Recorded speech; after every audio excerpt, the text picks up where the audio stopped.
If you're looking to create an account for ChatGPT, make sure to visit the official website at chat.openai.com.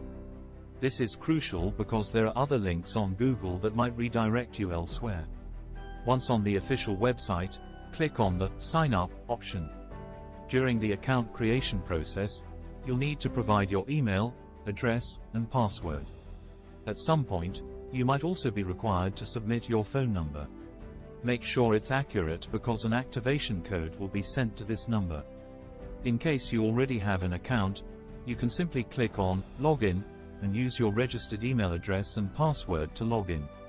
Upon successful login, you'll land on the main site where you can find all your ChatGPT conversations in one corner. The website also offers example prompts that you can use to see ChatGPT's capabilities and limitations.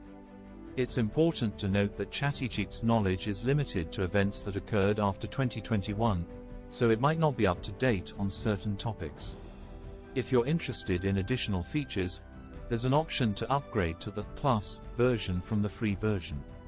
This can be found at the bottom of the page. For account-related details, you can access your settings and more. Overall, the process is fairly intuitive. I look forward to sharing more insights with you in the upcoming lessons.